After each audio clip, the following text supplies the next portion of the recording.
So far, my thematic upgrades have produced some interesting results in what I've come up with. But now we're going to get into the Dimir guild, which is actually going to have some fun with reanimating creatures as well as surveilling our way to victory. For Revenant Recon, we don't actually have to cut nearly as much stuff out of the deck as I have for the last two upgrades. But we're going to start off here with actually a little bit different order as well. Let's talk about the new cards that come in the deck, including the two new commanders. First up is Mirko, Obsessive Theorist. For one, a blue and a black, you get a 1/3 Vampire Detective with Flying and Vigilance, and whenever you surveil, put a +1/+1 counter on Mirko. At the beginning of your end step, you may return target creature card with power less than Mirko's from the graveyard to the battlefield with a finality counter on it.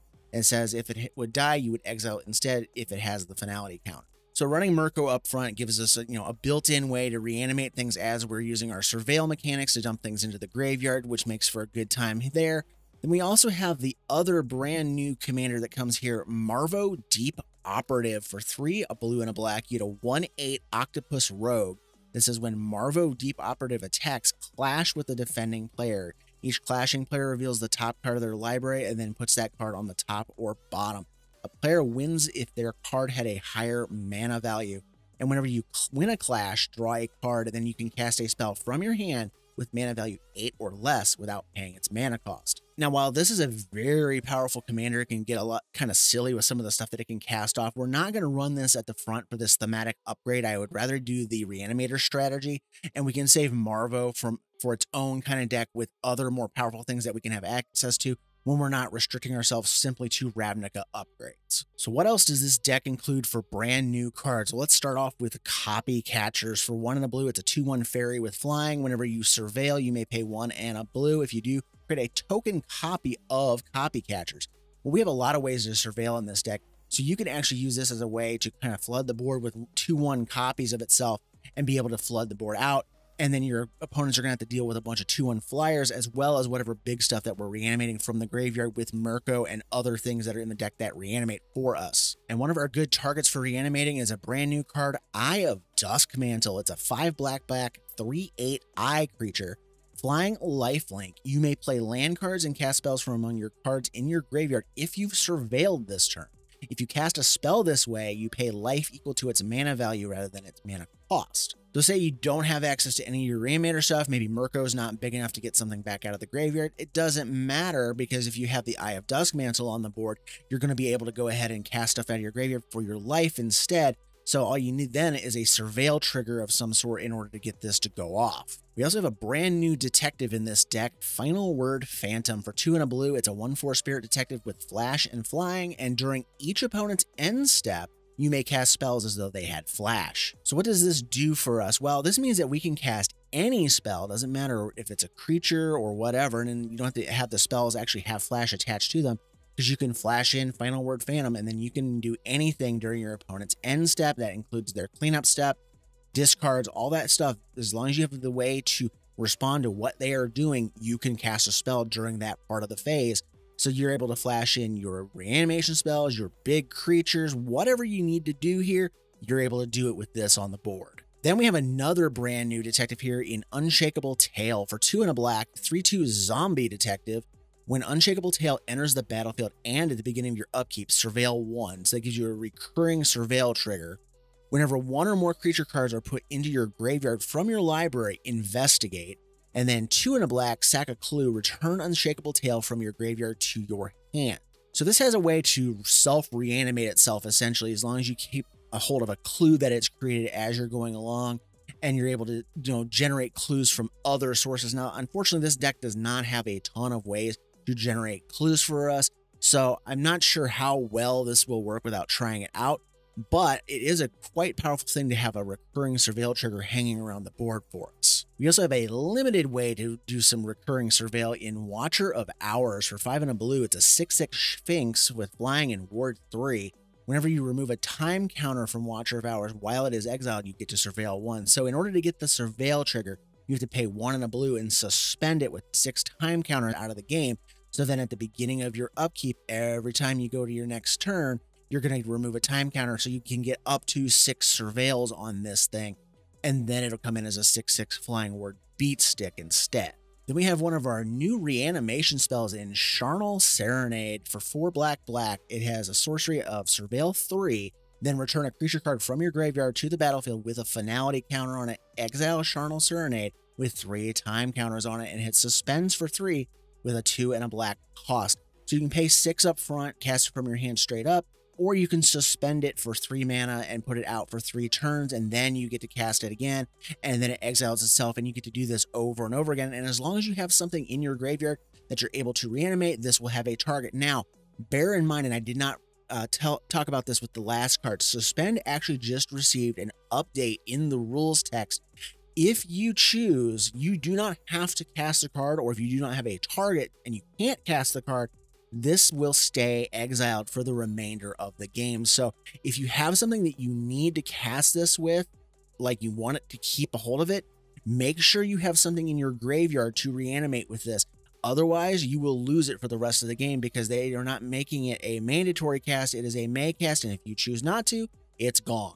Then we have a brand new counter spell called Counterpoint. 3 blue-black instant. Counter target spell. You may cast a creature, instant, sorcery, or planeswalker spell from your graveyard with mana value less than or equal to the spell's mana value without paying its mana cost.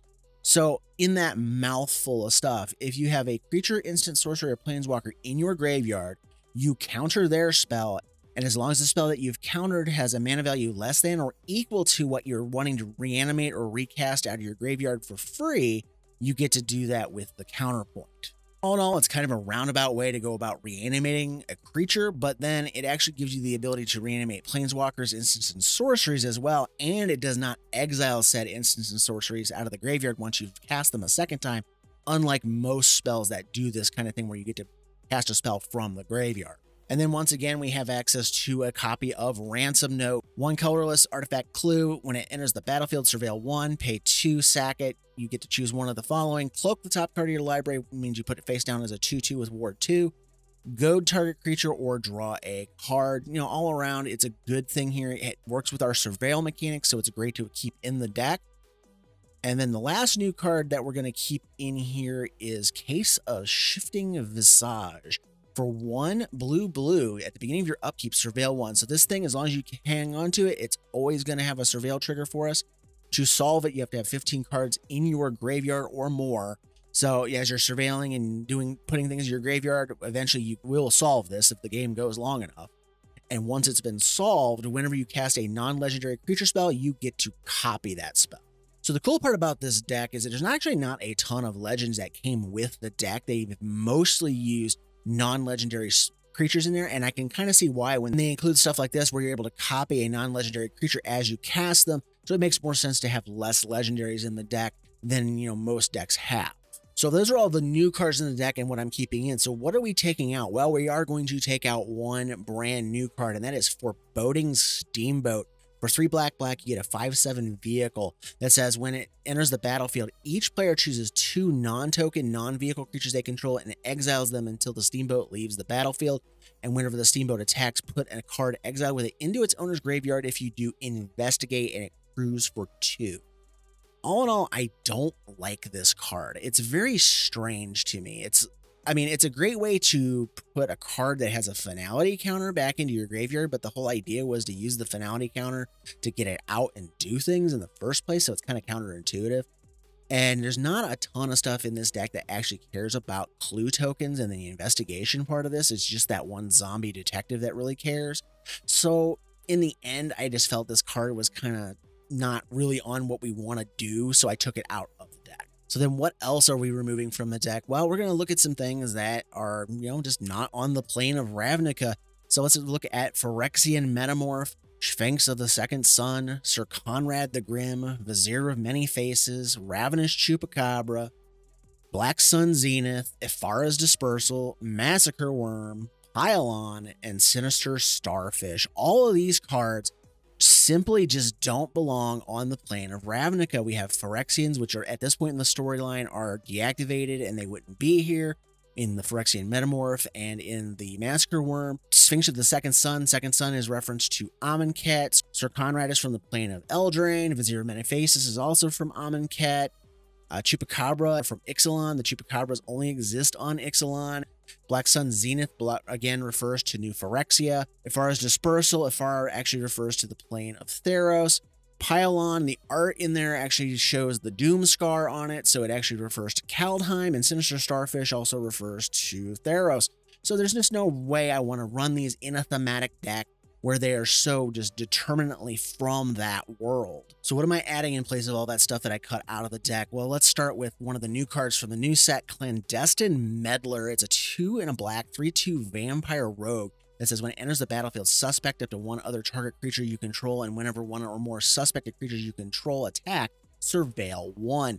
So you can make one of your other creatures that are nice and big and just, be able to go ahead and punch through, and they also use you as surveil whenever that creature attacks. So it works out nice to replace some of the surveil cards that I ended up cutting to add one back in.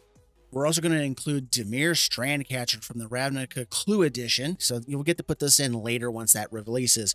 For 2 and double Dimir colors, you get 3/3 Fairy Rogue with flying that says whenever you attack, surveil X, where X is the number of opponents being attacked. So if you're spreading your threats around, you can surveil up to 3 times, and at the beginning of each end step, if 3 or more cards are put into your graveyard from anywhere other than the battlefield this turn, draw a card. So you don't necessarily have to surveil off of this exclusively to get that trigger. You can use your other surveil cards in the deck in order to get this to trigger off and draw some cards. And speaking of other ways to surveil, we have Drag the Canal from the new set. It's a blue and a black instant, create a 2/2 white and blue detective creature token. But if a creature died this turn, you also get to gain 2 life, surveil 2, and investigate. So this kind of gives you the whole gamut of things as long as something died, and it doesn't necessarily have to be your creature dying. So if your opponent's creatures die blocking your things, or they sacrifice or whatever, you can cast this in response to the sacrifice and get all the good stuff off of this one. And since we've removed some of our bigger non-Ravnican threats that we can reanimate in the deck, I wanted to include the brand new Vein Ripper for 3 and triple black. You get a 6/5 vampire assassin with flying. Ward, sacrifice a creature so they can't target it unless they sack a creature. And whenever a creature dies, target opponent loses 2 life and you gain 2 life. So this is a amped up variation of Blood Artist. So you're able to go ahead and reanimate this from the grave if you've got it in there, bring it out, and then anything dying will trigger this off, and then it also smashes face as a 6/5 flyer. Now, since we removed some of our other surveil stuff that is not from this plane, I went ahead and added in the new Unauthorized Exit. For 1 and a blue, you get an instant return target non-land permanent to its owner's hand, surveil 1. And then it's running mate from the last Ravnica sets, Unexplained Disappearance. For 1 and a blue instant, same thing, return target creature to its owner's hand and surveil 1. So in the case of the Unauthorized Exit, you get to do a non-land permanent of any type, whereas Unexplained Disappearance only hits creatures, but both of them give us surveil mechanics added back into the deck, and we're going to be able to go ahead and keep surveilling away our stuff to reanimate later. And then the last batch of cards we're going to add in here are going to be targets to reanimate, things that are fun just to go along with the Dimir Guild. So let's start off with the original version of Etrata the Silencer. For 2 blue black, you get a 3/5 vampire assassin that cannot be blocked, and says whenever she deals combat damage to a player, exile target creature that player controls, put a hit counter on that card. That player loses the game if they own 3 or more exiled cards with hit counters on them. Etrata's owner shuffles Etrata into their library. I figured this way, we're going to be able to go ahead and get her back out. If you reanimate her with a finality counter on her and you swing and hit them and then shuffle her back in, the finality counter falls off. So as long as they don't remove her before she makes contact with their faces, it doesn't matter that she gets the finality counter because it's just going to go away anyways because they have to die to get exiled. Leaving the battlefield doesn't do anything to them. We're also going to include the original version of Lazav, the Dimir Mastermind. For blue, blue, black, black. It's a 3/3 shapeshifter with hexproof. That whenever a creature card is put into an opponent's graveyard from anywhere, you may have Lazav Dimir Mastermind become a copy of that card, except for its name is still Lazav Dimir Mastermind. It is legendary in addition to its other types, and it gains hexproof and this ability. So like as your opponent's creatures are dying, as their stuff is getting discarded, any kind of things that you have going on, or they have, they're discarding and milling themselves or whatever, you can have Lazav become copies of their stuff, and I just felt it fit the flavor of the deck much better than some of the other things that were in the deck originally. And then the last Dimir flavored card I'm going to add here is House Guildmage. For a blue and a black, it's a 2/2 human wizard. Hey, 1 and a blue tap. Target creature does not untap during its controller's untap step, so you can use that to kind of control things. If we need to clear the road for a blocker or whatever, you can do this. But the big thing I wanted here was the other ability for 2 and a black tap Surveil 2. This just again replaces some of the Surveil mechanics that we ended up cutting out of the deck because they were off plane and puts it back in the Dimir guild. And then the last 2 cards I'm adding here are some heavy hitters that come from the plane. First up is Lotleth Giant. For 6 and a black, you get a 6/5 zombie giant with undergrowth. And it says when it enters the battlefield, it deals 1 damage to target opponent for each creature card in your graveyard. So as we're milling our creatures into the graveyard and dumping things off, this is going to allow us to zap our opponent for a little bit of damage. You know, if it dies or whatever in combat, who cares? We're probably going to be able to bring it back later and do it again and just keep on zapping. And then the last new addition is one of the primordials that originally introduced in these sets, the Sepulchral Primordial. For 5 black. It's a 5/4 avatar with Intimidate. And when it enters the battlefield, for each opponent, you may put up to 1 target creature card from that player's graveyard onto the battlefield under your control. So this makes a great thing to either slam down as a hard cast or to reanimate later and then start stealing things out of your opponent's graveyards that has been dying during combat. So all in all, I wanted to include this because I thought it was a fun reanimation target to replace things like the Massacre Worm. So those were my thematic upgrades for the Revenant Recon deck. What did you guys think? Did I leave something out I should have put in? Is there other things that you would put in that I didn't? Let us know down in the comments below. And as always, thank you for watching and have a great day.